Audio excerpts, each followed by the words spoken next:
Hi friends, it's Calla Lily from Carador, and I'm continuing on my journey. My journey to complete my novice training to become a necromancer. So last when I left off, I was working on The Lightning Thief by Riordan, because that worked for my course lore from Spring Equinox 2022. And then I was also working on Braiding Sweetgrass, which at the moment I can't remember what course that's for. So in this video, hopefully I'll finish those two courses and my 2 spells and incantations courses from Autumn Equinox 2022. And as you already saw in the last video, I've started one of my apprentice courses for shapeshifting for the Spring Equinox 2023. So at least I'm moving forward with my actual Spring Equinox. Okay, so here's the thing. I want to talk a little bit about this, but at the same time, there's not much you can say about this particular series that isn't somewhat spoilery for the Farseer trilogy, and so I'm gonna try as hard as I can, but there may be some things that are sort of, a little bit spoilery in just trying to give an idea of what's going on in this book.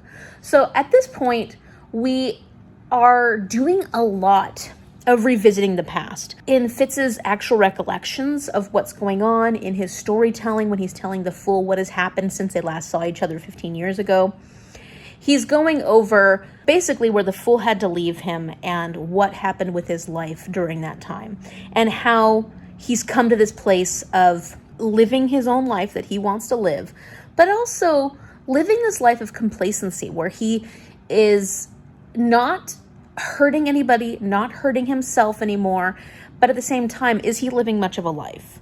And when it comes to his own magical powers, he's got the skill, he's got the wit. Wit magic especially is hated within the Six Duchies, and it seems like that has actually gotten worse over the last 15 years since when we first read about the Farseer trilogy. And then when it comes to the skill magic, which is sort of a hereditary magic that Fitz has always had, you really do need other people who have the skill to be able to communicate with. And you can do a lot of questing and things like that without it, but it doesn't give you as much satisfaction. And secondly, the skill has always been this almost like a drug. When you use it, you become really addicted to it, and it can be a big problem. It can be a real big problem. So Fitz is dealing with his longing to be able to skill more, and how that's never gone away, even though he doesn't use it quite as much as he did. He's had 15 years of not using it very much, and yet that need, that desire, that urge always sticks around. So you can tell that that's going to become a problem at some point. And then, of course, this is my book for wolf form. It works out really well for that, because there's a really big focus on Night Eyes, which is Fitz's companion, especially in the beginning of this, because they have been living a pretty isolated life, Fitz and Night Eyes, with Hap, which is this young boy they have raised. And so it's really been a lot about just the two of them and how their life has been going. So we're getting all these recollections. We're hearing about the past. There's a lot of the Farseer trilogy coming up within the beginning of this book. Sort of like this is how we're reminding you what happened in that particular series, so that when you go into this, you'll know what's going on. And then there's little tidbits of certain things that we know to be true because of the Lightship Trader series. It hasn't been boring. It's been nice to revisit these characters, get to know them, get to know a couple of new characters, and I've enjoyed everything that has happened so far. But I am looking forward to moving forward. I'm looking forward to seeing what happens next. So you got a bit of an update. You've been just flying through these courses. Well, I loved all the books that I picked for April, and I was sad that I had to wait till April to start. So once April 1st or 2nd hit, man, I started going to town. We're currently on the 7th. And how many courses have you finished so far? We had already talked about one. What was my first one I finished? So you finished Art of Illusion, which was Soul Eater. Yes. So you finished one course, and then now you've finished two more courses. So that's 3 out of the 4 courses you have to have. Yeah, well, I'm getting into tougher books now. The first ones are pretty easy once I get fast to read through. So I finished astronomy. And the astronomy class was the eclipse effect. And the book I read was Cause of Death, and it had to have 2 E's in the title, which we do have 2 E's in the title. Cause and death. I'm calling this a lunar eclipse because the story features around a death at midnight. He was in a shipyard, dead shipyard. These were dead ships. They'd been taken out of war and kind of a graveyard for ships. So at midnight, they found this body underwater. Kay Scarpetta has to figure out what caused his death. All of her stories are action-packed. There's always something going on. You're at the edge of your seat. And this includes the FBI, it includes the Navy, it includes a lot of corrupt people. So it was a good book, really good. I gave it 4.25, I think. So did you like that course? I think I learned a lot about Eclipse effect? Eclipse effect, yes. The lunar eclipse effect. The lunar eclipse effect. Okay, let me tell you about my course that I finished. From my previous spring equinox, I had to take lore. And for that, the course was Myths Most Known.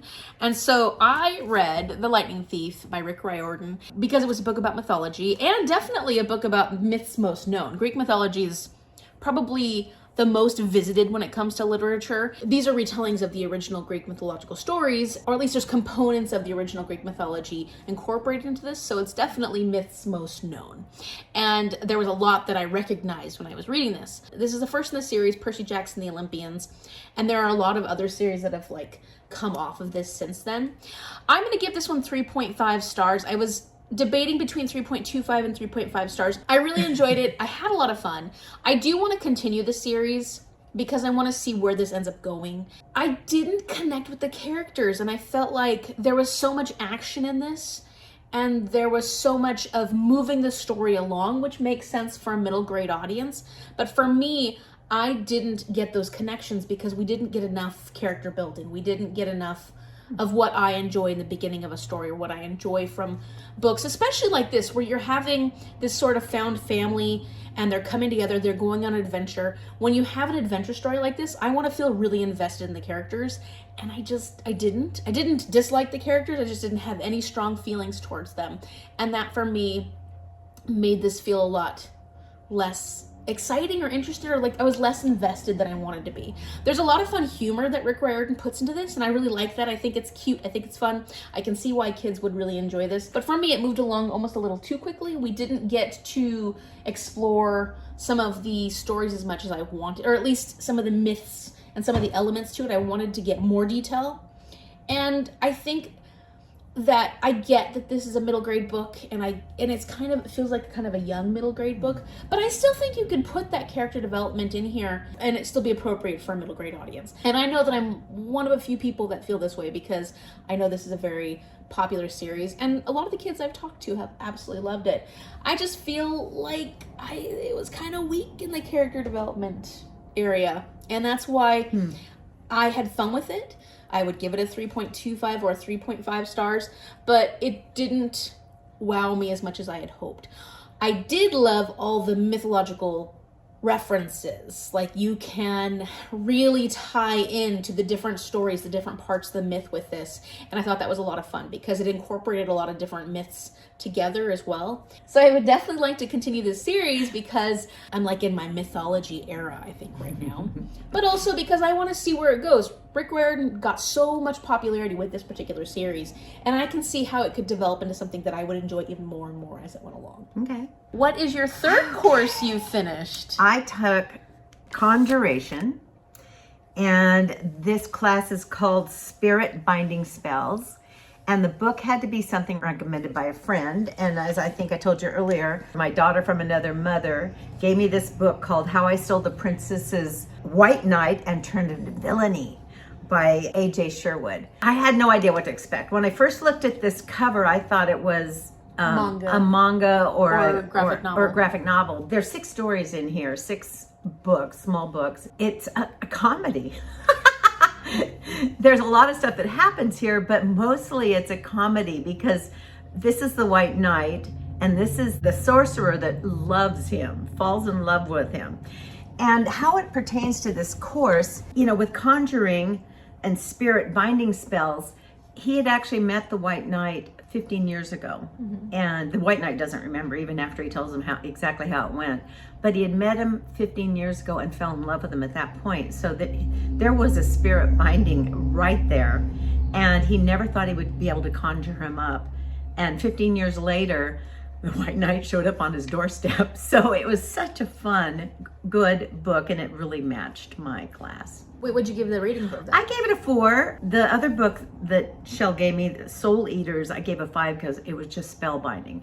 This one was fun, delightful, and I think a 4 is a good number for it. It just wasn't as spellbinding as Soul Eater. So you gave every book in this 4 stars? Because there's 6 books in this. Oh, yeah, they're each a tale of what the two of them do together. They save things. They save countries. They save people. They save things. Is it a fantasy? Is it adult fantasy? Is it Well, there's YA? magic.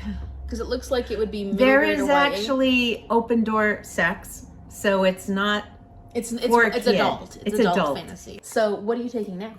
So I'm working on lore. This one's going to take me longer because I'm reading a nonfiction book called The Ghost Map. And this book is about the cholera. It's really hard for me to say that word. Cholera breakout in England, London in 1854. It was a horrifying breakout, and apparently lots of people died. I have not gotten that far yet. I've just started reading it, so I'm just a little ways in. And this writer's really good. I don't feel like it's just, a nonfiction. He's writing a story, and he's really good at telling it. I'm finding out more about cholera than I ever wanted to know. It is the poop sickness. So I'm just like, whoa. But I think this is going to fit my lore really well. There's a lot of stories about cholera. I hope I never get it. Because you can't pronounce it. Because I couldn't can't tell pronounce anybody it. about which is. Okay, so when I was wandering around out in the woods earlier, I noticed that there was a lot of stinging nettle that was starting to come up.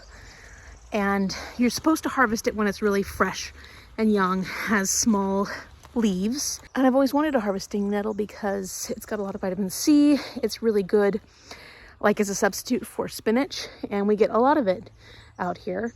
I also have a nettle tea that I really like. And since these nettles are fresh, they're just coming up, I figured I was going to attempt harvesting it. So I've got my gloves and my long sleeves because if you don't know anything about stinging nettle, it stings.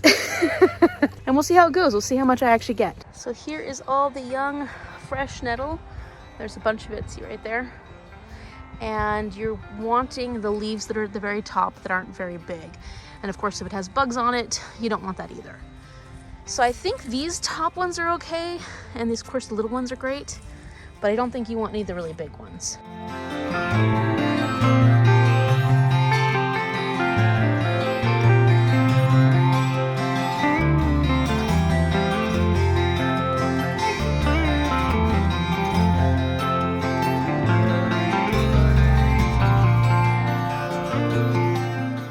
Okay, so my bag isn't completely full, but I also don't need all that much, especially for my first time. And I'll let all the little babies that are growing still continue to grow. But yeah, this is my little patch of nettle over here. And there's still a lot left.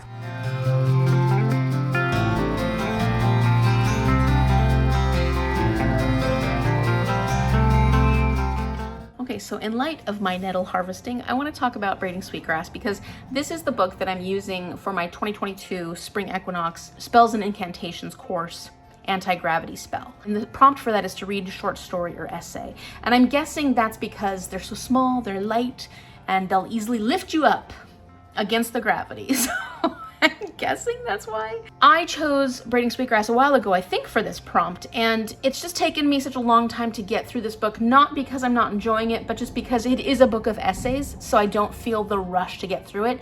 And the impact of this book is so great that I don't want to rush through it.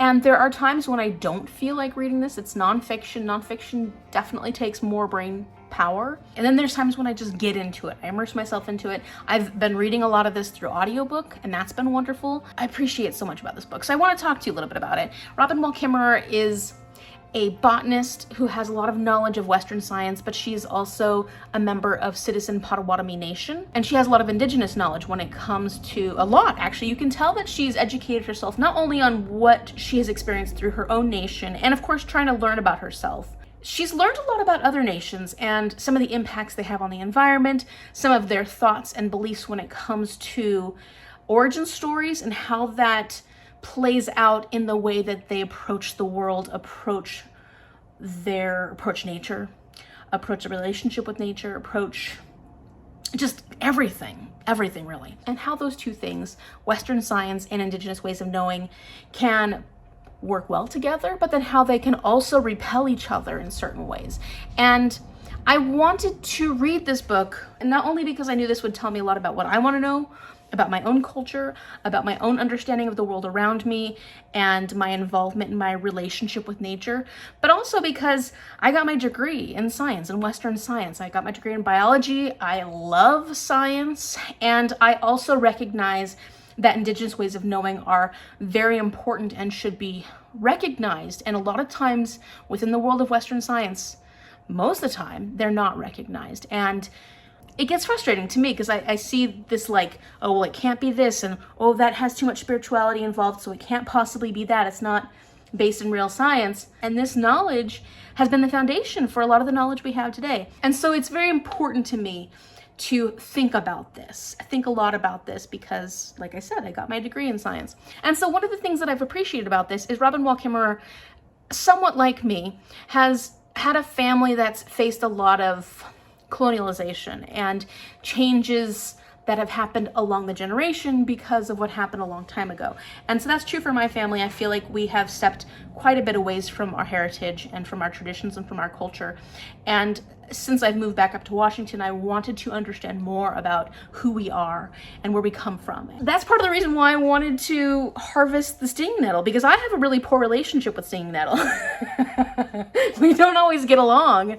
And I figured I want to see more of those reciprocal relationships that Robin Wall Kimmerer talks about in this book. You know, nature isn't meant to be looked at as something we can exploit and use as a resource. It's meant to be a relationship that you have with nature and nature has with you, and you're giving as much to nature as it gives to you. And that's true for the world around us. It's true for the animals around us. And it's not all about me as a human being and that I'm at the top of the food chain and that I should be able to use whatever I want. It's about forming a relationship that I respect and that I appreciate what is given to me, and I work hard to give back. I want to be able to harvest. I've always wanted to be able to do that, but then of course, not exploiting it. I didn't take more today than I needed, and I know that there's plenty that will grow back. Stinging nettle does tend to grow like a weed, so maybe I helped keep the population from getting out of check. I don't know, but I feel like there's things in my life, things about who I am as a person that I have not explored enough. And that was one thing I wanted to try today. And I can use something in our backyard that is full of vitamin C, full of really good nutrients, and it will benefit my diet, but is also something I'm given as a gift from my forest behind my house, which is pretty incredible. It's pretty incredible. That's a lot of what I've been getting from this. I mean, there are so many different little essays and stories in this book. Some of them I really enjoy even more than others, but most of them are just incredible, and they will take many more rereads for me to get everything I want to get out of them. And sometimes I just want to revisit them because they have a lot of significance. I know that Robin Wall Kimmerer came out with a Braiding Sweetgrass for Young Readers book, and I'd like to read that one as well, because if that's at a level that would be good for my class, then I could share some of the ideas and thoughts in here that I think are really important, and, you know, important lessons that should be brought into your life. So yeah, it's a very impactful book. If you have any interest in understanding more about the world around you, understanding more about indigenous ways of knowing, indigenous science, and how maybe that relationship could be repaired when it comes to Western science, I recommend this. It also does have some really hard realizations in it, so, I mean, be prepared for that. It's a beautiful book, though. It's absolutely a stunning, stunning book, and all of the essays are just, I mean, they take a lot of thought. That's why I don't think I've been able to get through it very quickly, because it just takes a lot of thought.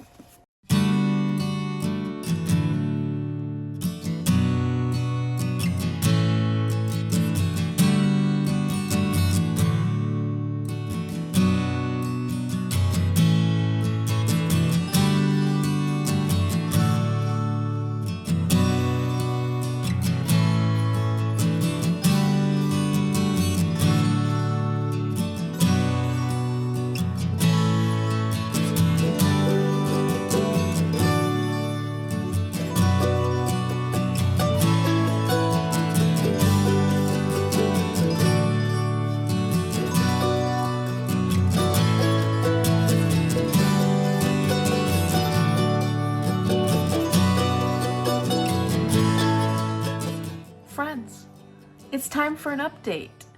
It's time for a really good update. I finished. I finished Braiding Sweetgrass. So that means that I finished my Spells and Incantations course from Spring Equinox 2022 for Anti-Gravity Spell, which was short stories and essays, because this is a book full of essays. So 5 stars, absolutely loved it. It did take me a while to get, well, for one, to get to this book and to get it on my TBR, we know that.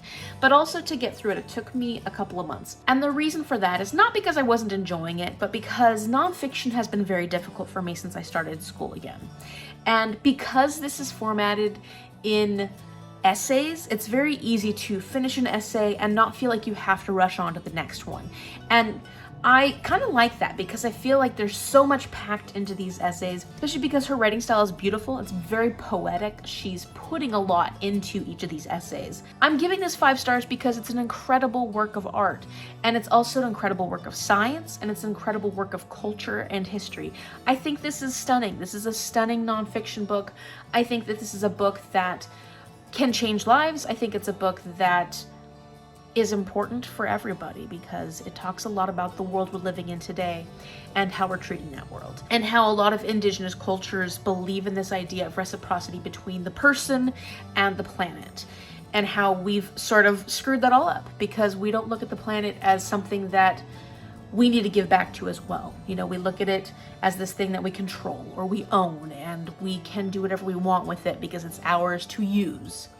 And that's true for all the animals on the planet as well. And it does culminate in the end with the Wendigo, and how this monster within Anishinaabe folklore is a good representation of greed and the society we live in at this point, and how it just keeps taking and taking and taking, and how we can defeat the Wendigo, how we can try and right the wrongs that have happened for the earth. If we're thinking about the gift-giving culture that is talked about within this book, this is a gift to the earth because it's a love story. It's praising the earth, and she is praising not only the earth, but all the animals and creatures within it, including humans. And she's just giving us an idea of where we have gone wrong in the way that we relate to the world around us. And before I tell you about the final 2 courses I have to take for Autumn Equinox from last year to finish my novice journey, I want to give you a quick update on how my shapeshifting course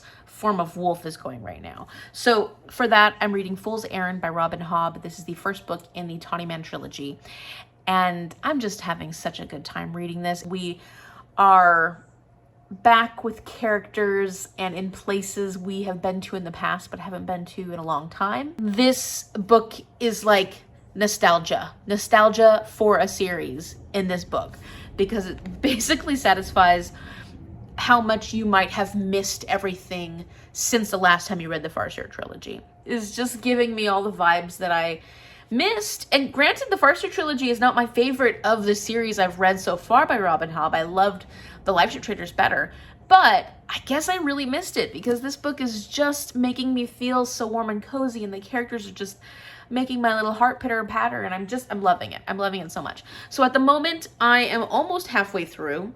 I'm on page 306. 25 pages a day is going really well, though. I'm just having fun, like dipping my toes in and out every single day. It just feels great to spend time with some of these characters who are just amazing. They're amazing characters. To finish out my 2022 year, to become the novice that I need to be, I need to finish by doing spells and incantations for the autumn equinox. So before I go into the Q course, I need to get my prerequisite finished, which is the O level course. And this is to learn how to do the spell recolor, so I can recolor things. I haven't figured out exactly how helpful that's going to be for a necromancer, but you know, I'm just enhancing my skills, becoming a better spellcaster anyways. So in order to learn how to use the spell recolor, I need to use a color wheel. And when I spin the color wheel, whatever color it lands on will be the color of the book that I choose. So here you can see that I spun the color wheel and I ended up landing on Scion. Scion's an interesting color. I went and looked at all my books, and I was looking for something in particular that was easy and quick because, hello, it's Spring Equinox 2023. I want to be focusing on my courses right now. And what I ended up choosing was Lightfall, book 2, because this has quite a bit of Scion and different shades of Scion on the cover. So I figured this this will work for this course. and it's a graphic novel, so it's pretty easy to get through. In this one, we have our two main characters, Bee and Cad. Cad is a Geldurian, and he believes himself to be the last of the Geldurians, or he's hoping he's not. So he goes in search of this pig wizard who he believes will be able to help him find more Geldurians. And when he gets there, he meets Bee, who is the adopted granddaughter of the pig wizard. And they find that the pig wizard has gone missing. So Bee and Cad head off to try and find the pig wizard. For one, Cad's a really nice guy and he's very helpful, but also if he helps her find the pig wizard, her grandfather, then hopefully they'll be able to figure out where the other Geldurians are. That's what the first book is based off of. And it was really cute, it was really sweet. I think I gave it 4 stars. I've been excited to read the second one. I feel like this was a gift from someone, but I don't have notes in here. And I don't have a thing, which I'd have to go back and like search through all my videos and stuff. I feel like this was a gift from someone. So if this was from you, thank you so much. Let me know in the comment section down below so I can write your name in this, so I can say thank you for giving this to me. Otherwise, I bought it. I just don't remember when. But I've been really excited to continue on with this series. I'm happy it's a graphic novel because then this course will fly right by and I'll be able to move on to my Q level course for spells and incantations. So I'm very excited about this one. Cyan ended up being perfect.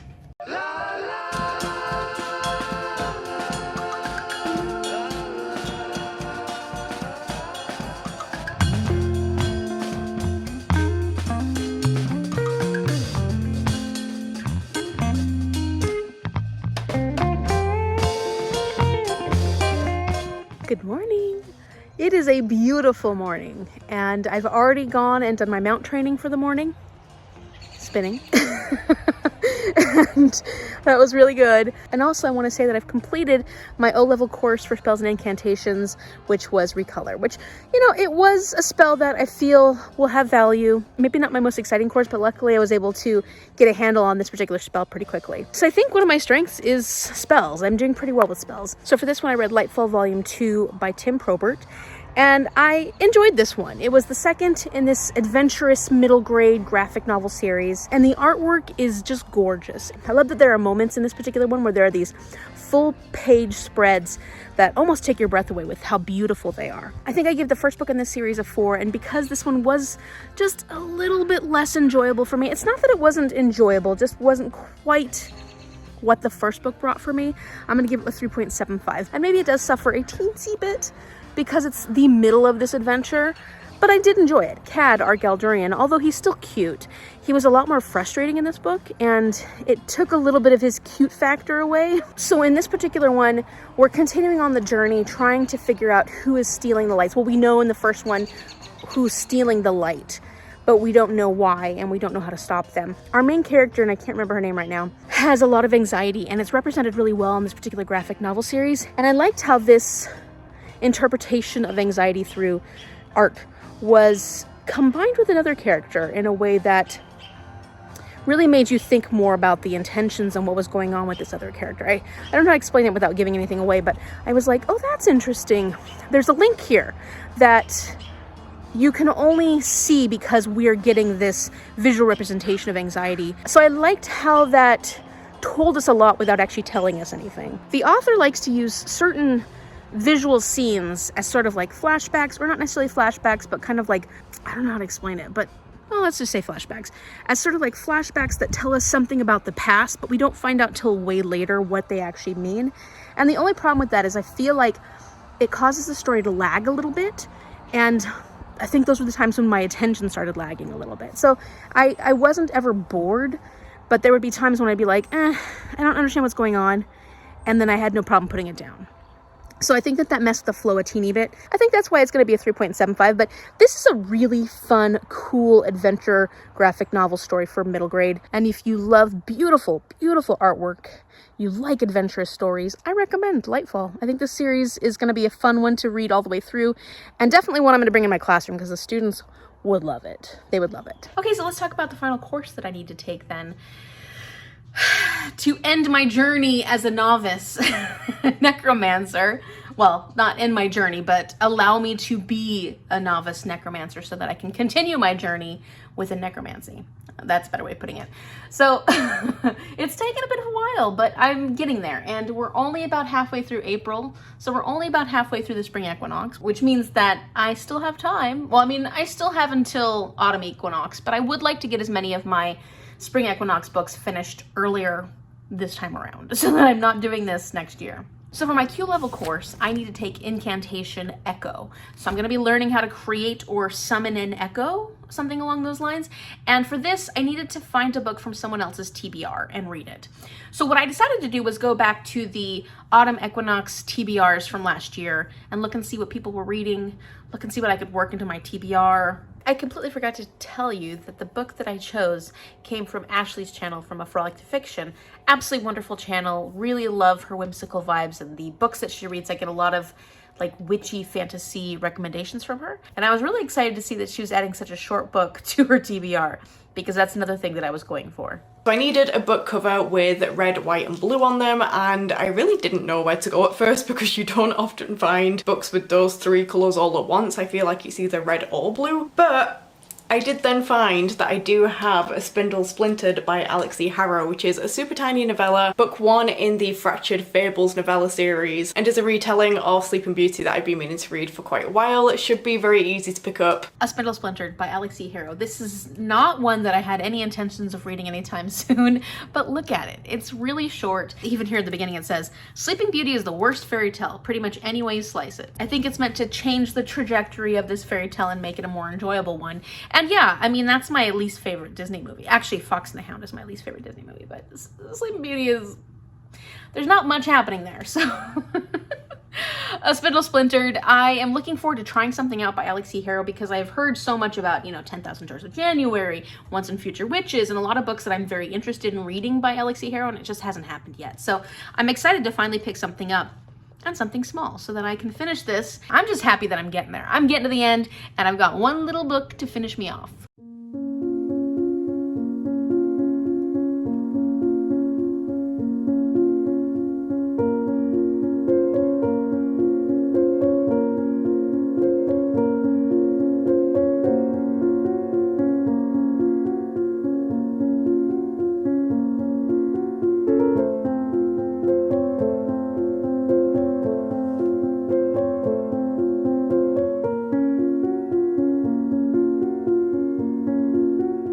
Okay, so I just got finished doing a study session with Danielle from Bookara, and there were a lot of other people that were studying with us.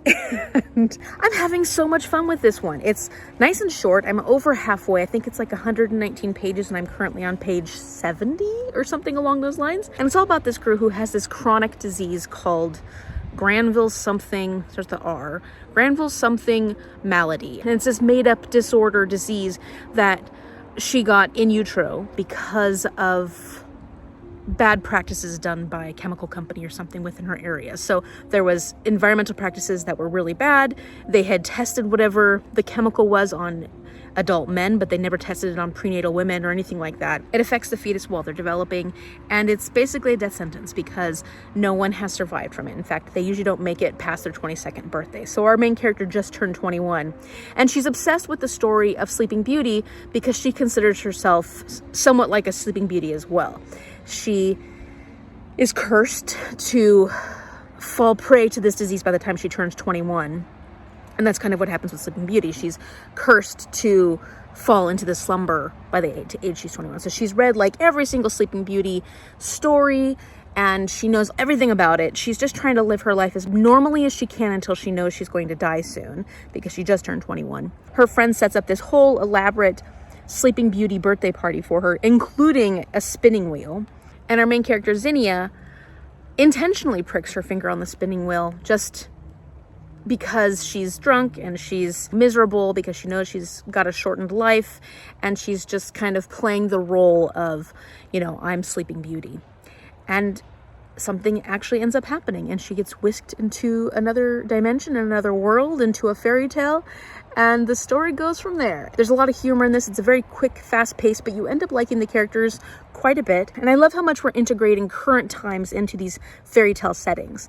And it doesn't always get integrated in ways that you imagine it actually would be integrated, because I would think there'd be a lot more questioning of things. I feel like the pacing's great considering this is a novella and we don't have a lot of time to tell this story, but I don't think there's a lot being missed out on. So I think that there's a lot of strength in the writing, that we're getting a lot of the description and a lot of the feel of what this world is like without feeling like you're missing too much because the story is going by so rapidly.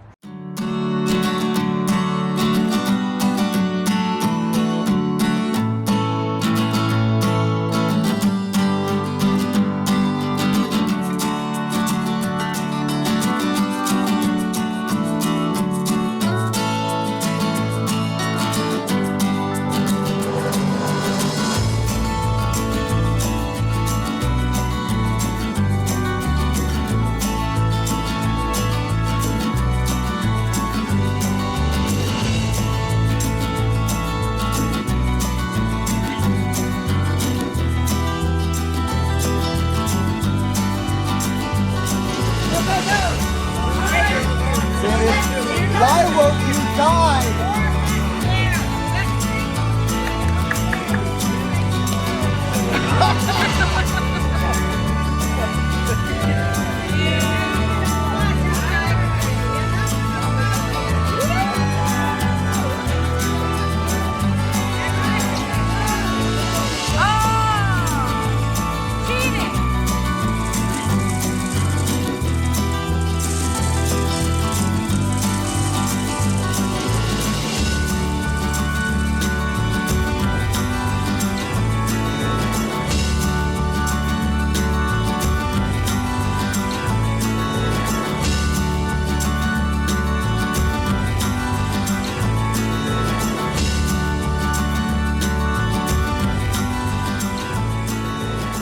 It is Monday, April 17th, and I have officially completed my novice training.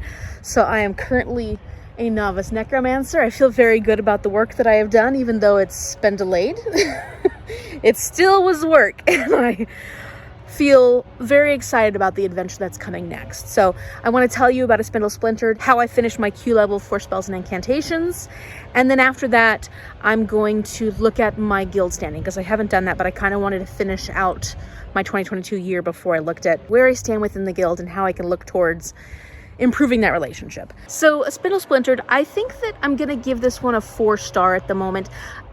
For some reason I'm having a hard time reading this one, and I don't know if that's because it's a novella and it went by so quickly, and yet I really did enjoy it. I liked Alix Harrow's writing style, and I can see how I would enjoy this in an even longer novel, so it makes me very excited to read 10,000 Doors of January and Once and Future Witches. I've been wanting to read those books for a while, and now I have a lot of incentive to continue on. So I thought it was very clever, and I really like the way it ended. I like how everything came together at the end. It wasn't believable. You had to suspend disbelief quite a bit, but it's a fairy tale, so obviously you're going to suspend disbelief anyways. I just think that Alix Harrow's wittiness and cleverness comes through in this particular book, and I thought that the pacing of it was really well done for such a short story. I've learned how to incant and echo. Actually, I think that might be a strength within my magical repertoire.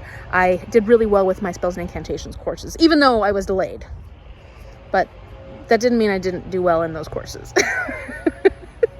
So one tool that the college has offered us students, which I think is very convenient, is a way to organize and keep track of our standing within our guild. And I think it's just meant to help us along our journey and make sure that we stay in good standing, because, you know, they're teaching us how to be successful within our careers, but also ways in which we can maintain a good standing within our guilds.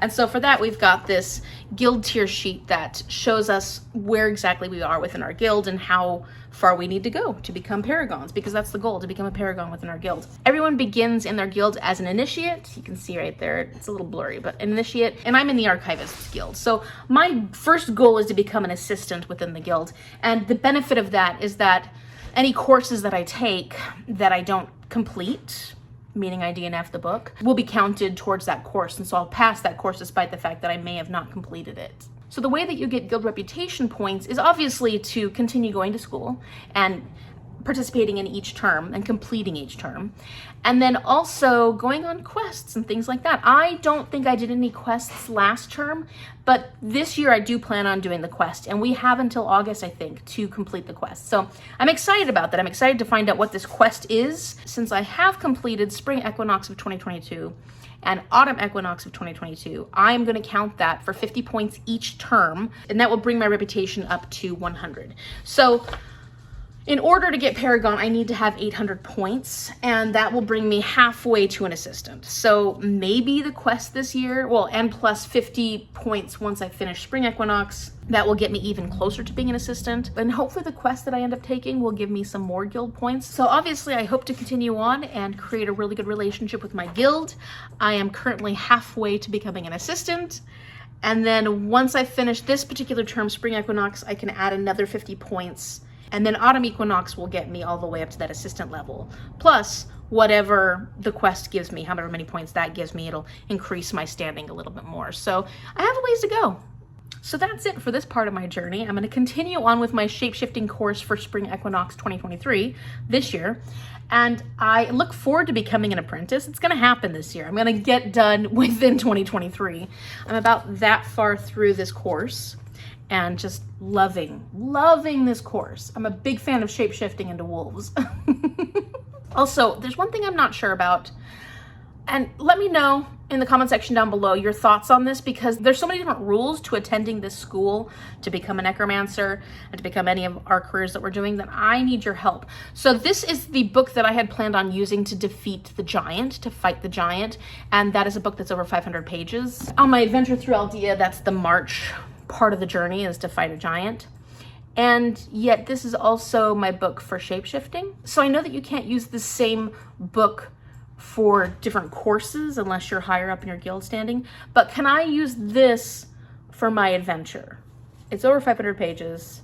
This was the plan for my adventure.